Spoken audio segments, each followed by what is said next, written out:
Bonjour à tous, nous sommes le lundi 10 mai 2010, alors ça y est, l'euro est sauvé, l'Europe est sauvée, un plan de 750 milliards satisfait tout le monde, avec une participation française de 90 milliards. Mais une somme qui, comme l'a dit Christine Lagarde, n'aura pas d'influence sur la dette française. Quand Lagarde a le sourire et veut rassurer, en général, il y a de quoi s'inquiéter. Souvenez-vous, Lagarde, il y a quoi, 19 mois à peu près, c'était la première en France à avoir parlé de croissance négative. Croissance négative, c'est fort quand même, hein. Expression qui témoigne d'une connerie positive. Alors la Banque européenne et son plan a donc rassuré. Et du coup, les bourses ont monté car la bonne santé des indicateurs financiers se mesure à la vigueur des bourses. Même si ceux qui vont de l'avant ne ressemblent pas à ceux qui l'ont dans le cul. Et comme toujours, on voit défiler les experts économiques, qui sont toujours formels. C'est d'ailleurs comme ça qu'on reconnaît un expert, parce qu'il est formel. Et ces experts, qui ne sont jamais ridicules, même quand ils expliquent qu'une catastrophe était prévisible, mais que la conjonction de circonstances, si elle la rendait possible, sa probabilité était loin d'être certaine.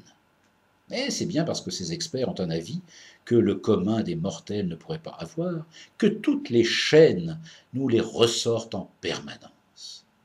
Mais non, pas de ridicule, pas plus ridicule qu'Alain Minc, expert conseiller d'antichambre sarkozienne. Tiens, Sarkozy, justement, qui, à l'occasion d'un sommet social, qui n'a de sommet que le nom, vu la hauteur des mesures au ras des pâquerettes, Sarko a dit qu'il n'y aurait pas de rigueur, pas de plan d'austérité. Question de vocabulaire. Du coup, on va devoir éplucher les dictionnaires de synonymes pour un autre mot, mais pour dire la même chose. Sarko a dit aussi que les hauts revenus doivent faire un effort. Le problème, c'est la hauteur des revenus. Quel niveau? Pas au niveau du sien. Il serait bien capable de dire que chez lui tout est petit, s'il s'assumait. Quand je parle de petitesse, je ne parle pas de sa taille, car c'est vulgaire de se moquer du physique. Je parlais de la taille de sa politique. Donc pas d'inquiétude, tout va bien. Il faut juste souhaiter que les particuliers ne se mettent pas à fonctionner et à dépenser comme nos États, parce que tout le monde irait dans le mur. Mais vivre au-dessus de ses moyens, c'est médiocre. Alors que vivre au-dessus des médiocres, c'est moyen. Alors en résumé, pour tous les experts qui nous donnent des occasions de rigoler tous les jours, je dirais, et encore, bravo.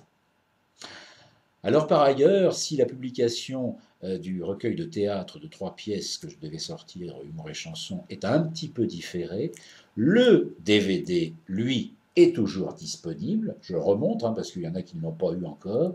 Vous allez sur humouretchanson.fr, vous l'obtenez très facilement. Je compte sur vous. À bientôt.